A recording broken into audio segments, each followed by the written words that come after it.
Aidan, there are plans for the opening of a hydrogen plant in Barbados. Where will it be? Well, you said plans for opening. The project is actually in the development stages now. The developers, HDF Energy, who currently also has a strategic partnership with Rubis International and the regional group, are actually looking to develop a project here similar to one that they've recently announced the groundbreaking of in French Guiana. The project is really going to be a renewable energy baseload facility. And to be specific with that, this is a plant that would seek to mimic what the fossil fuel plants currently does. So there's not a question of intermittency here. So that project is right now breaking ground in French Guiana. And we're looking at developing a similar project here in St. Philip, in the location of the Harrow Plantation, which is near Bushy Park. So those are really the plans that are now going through the permitting process. They've been here on ground. This is HDF for at least the last 3 years, going through the necessarily engaging with the necessary stakeholders in government, the regulator, and pretty much pushing through the permitting process right now as we speak. What does this mean, or plant this coming into fruition, what does this mean for Barbados? What it really means is that we have the opportunity to really experience some cutting-edge renewable energy technology here on island. I think for the past decade, we would have seen a lot of interest in the development of the photovoltaic industry, which is really solar panels, which is really just one branch of the energy space. But what this project would really introduce is some other tiers of investment and technology. Specifically, this is a plant that would have a large solar farm to the tune of maybe 5 times the size of the plant that we have currently down at, in Trents by Barbados Light and Power Company. It would introduce a large-scale lithium-ion battery storage capacity and also hydrogen storage, which is really the new introduction of an additional storage technology, because do appreciate Barbados Light and Power Company would have invested in a 5 megawatt, 20 megawatt hour lithium-ion battery plant in 2016 at the Trents plant. So what this project actually would represent is a much larger scale of these types of investment. And the novel aspect of this project would be how the plant would actually be deployed. This plant would provide power on a 24-hour basis through the combination of overproducing power during the daytime with a large solar farm in excess of 50 plus megawatts, storing the excess power while supplying a steady stream during the daytime between the hours of 8 to 5, and then using the hydrogen battery packs to actually deploy electricity during the nighttime to the next morning.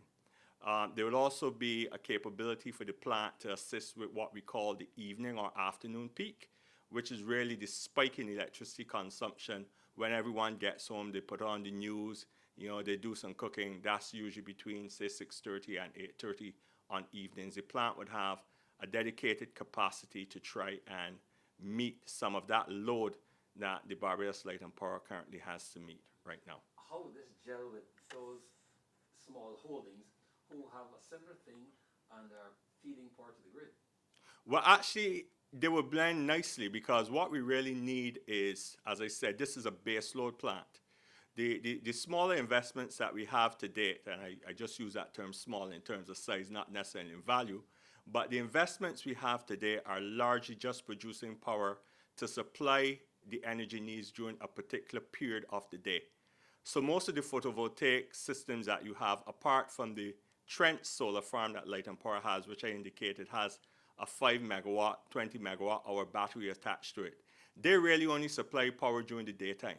So if you appreciate between, say, when the sun rises and reaches intensity between 8 o'clock, maybe till about 5:30, those plants would produce electricity at varying levels during that day, with the optimum period being maybe between 10 o'clock and 3 o'clock. The difference with those plants is that they're considered intermittent. So if a cloud passes over, there will be a dip in production. If we have a rain cloudy day, that would happen. The distinction with this plant is that the plant is going to be so designed that what it actually designates to be supplied to the Barbados Light and Power Company, it would actually meet that capacity. So if the plant is going to be designed to provide during the daytime between 8 to 5 p.m. a continuous flow of 13 megawatts, that is what the plant has been designed to do. And that is what it would meet. So whether there's rain clouds or not, the plant would have been so designed that it can still fulfill the obligation to provide that predetermined service during the daytime and also the service at night. So that's why we consider it a baseload plant, because it pretty much operates like the existing fossil fuel generators, where once you have fuel and you put it in and it's functioning, it will supply the energy that you actually require. So that's just the novelty with this plant. It's now doing it with a mix of renewable energy and storage technologies.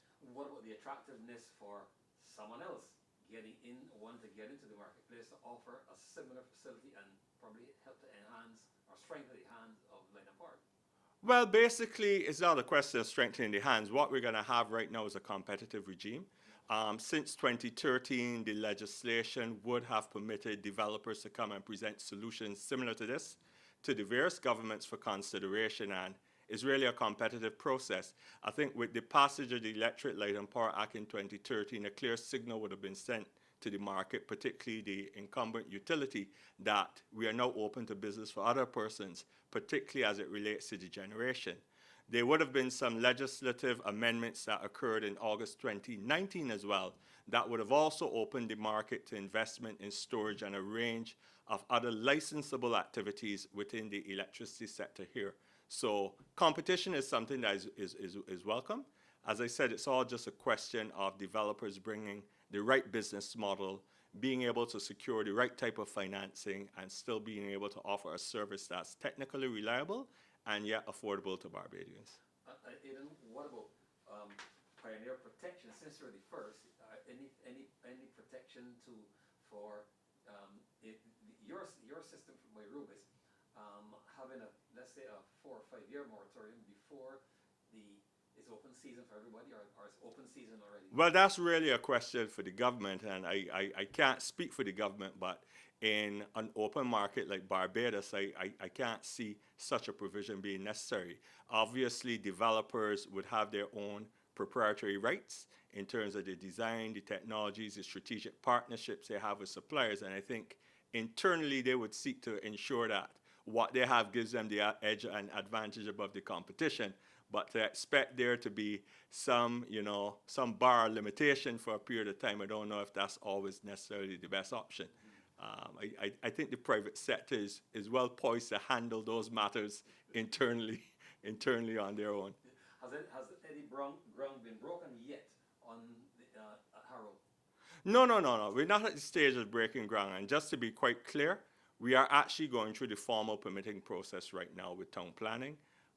We would have been doing some work previously looking at some other sites on island where we would have been engaging with the planning authorities and pretty much understanding what are the requirements and expectations they have for a project such as this. So it's not a case that ground has been broken, but I just can indicate that that is the site that the proposed project is seeking to be developed on. Without letting any secrets, how are things going? Things are going pretty well. As I said, we're at a threshold right now in the electricity sector where the amount of intermittent or variable capacity, which is the existing capacity we have on the grid, now almost requires us out of technical necessity to look to the next frontier of investment and technical deployment, which is the introduction of storage. And as I indicated, the ELPA was amended in 2019 to facilitate the licensing of storage investment. And as we speak, I think the government has recently disclosed 2 weeks ago the preliminary report on a storage policy. And there was some indication at that meeting that that policy will be going off to the Fair Trading Commission for some rates for storage to come forward. So that is really some of the developments that's taken place. But as it relates to this particular project, what we're really seeking to do is not so much enter the realm of the storage market, but really to provide a service that's even beyond looking at storage. Is really a service that is speaking to reliability of supply, because all the investment in storage behind the meter or behind the investment is really to provide something to the grid that the Barbados Light and Power, for want of a better analogy, would simply just have to plug into. There would be no question of variability or monitoring any fluctuations with the system. all of that will be tied up in the contractual arrangements with this developer, HEF and Rubis, in terms of trying to enter into some arrangement that can actually satisfy the needs of the utility company in terms of supplying clean power. So if you can just picture for comparison purposes, this plant, by using renewable technology, a large solar park, hydrogen storage, battery storage, is similarly seeking to provide a service as if someone had to install a new generating plant, fossil fuel generating plant. They supply the arrangement with the fuel and just supply the requisite amount or required amount or stipulated amount to power that Barbados Light and Power will require. That's really the design and the novelty with this project that would differentiate it from even some of the soon to be coming storage type investments that you'll be looking at. Would this mean then, are we looking at a better quality service, and is this going to cost the consumer more in the long run? Well, based on initial projections, this will seek to be more affordable. The key thing and the affordability really has to do with the stability of price. I think, Trevor, if you hear in the news right now as we speak this week, there are predictions of $100, even $200 barrel oil. That will have implications for us based on the way we currently generate and pay for electricity. We have a fuel clause adjustment, which is a variable tariff. And what that means is that wherever the oil price goes, so does our electricity costs. With an investment in a plant like this, and is seeking to really be a plant that operates for a 25-year period, what you do, your price is locked in from inception. That is really what the investment is structured to do. So there's no question of fluctuations or variability with the oil price. So what you actually achieve is a measure of stability and price predictability. And in all, that is really one of the hallmarks of the way we try to develop and structure the renewable energy sector here. What you pretty much do, you hedge on your price for the long term based on the nature of the investment. Investors would put their money behind the ability for the system that they are actually financing to supply and do what it actually says it will do to the regulator and for the utility on a contractual basis. So it means then that better days are coming for electricity users in Barbados? Yes, that is really the answer. And the key thing to mention with this too, it also ties in with the government's overall policy of trying to reduce our carbon emissions and our fossil fuel footprint, our carbon footprint. Because a plant like this, particularly with the use of the hydrogen component, hydrogen, the byproduct is just either water or oxygen. So you're really operating with one of the cleanest sources in terms of emissions when you look at a particular renewable technology or technology that's leveraged in support of a renewable technology. What took us so long? It has to do all with price point, and it has to do with innovators. And this partnership, and this is one of the reasons why I think Rubis would have looked to partner with a company like HEF. HEF is what we see as one of the innovators in this realm. The business model that they've developed around the SIOG project in French Guiana actually is going to represent the first of its scale on a global level. And the beauty for Barbados is that we have an opportunity now that a world-leading development can actually be located right here on island. That's one of the opportunity. HEF has operations all over the globe that are developing in several countries around. They're in Africa, they're in Micro-Indonesia, they're in Mexico, they're in Europe. And really and truly, for us to have an opportunity to have such an innovative project being developed here is something that, you know, I think it would speak well in terms of Barbados' own national energy policy and how embracive we are to really moving forward. How does this impact, or how would it impact on job creation with the entire project outside of what it's supposed to do?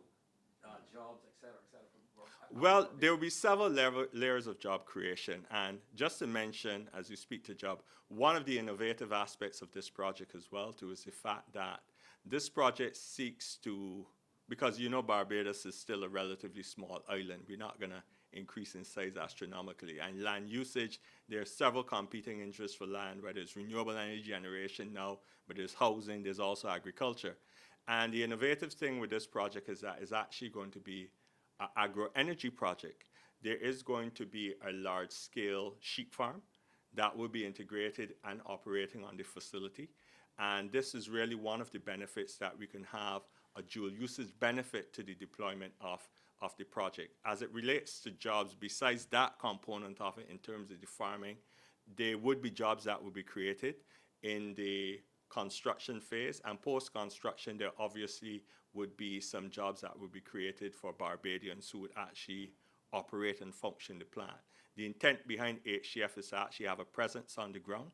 In fact, as we speak, HCF is now seeking to establish its regional office here in Barbados, obviously to match along with its strategic partner, Rubis, whose headquarters are also located here. Regional offices are located here in Barbados. And the intent is really for Barbados to be the launching pad for other developments across the Caribbean, the Eastern and Western and Southern Caribbean. As we see, HCF is currently exploring opportunities in several other jurisdictions, but they tend to love Barbados and see the strategic value in being located here.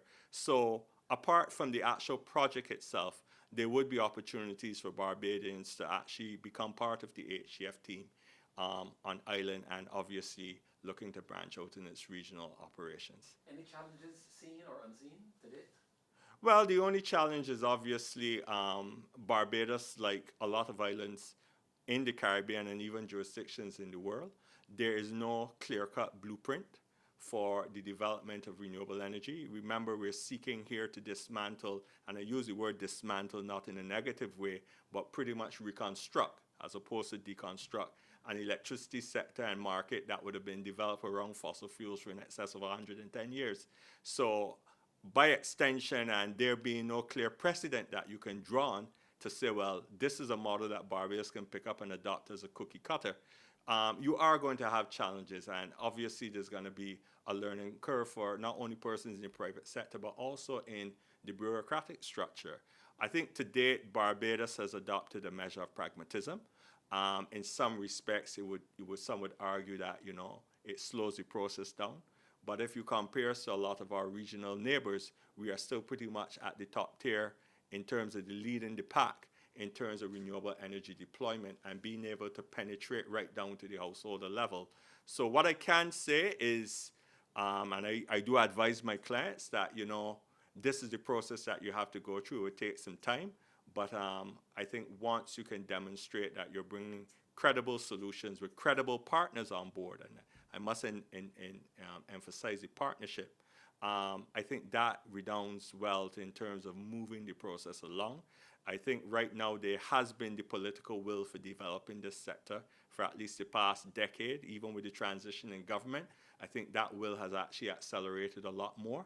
So I think we recognize now, particularly going into this winter, that the hopes of relying on the externalities of a volatile fossil fuel market are not in our best interest, neither in the short nor medium term. So I think all of this translates into the urgency in terms of making this transition. In orders, thank you very much. You're very welcome. That was I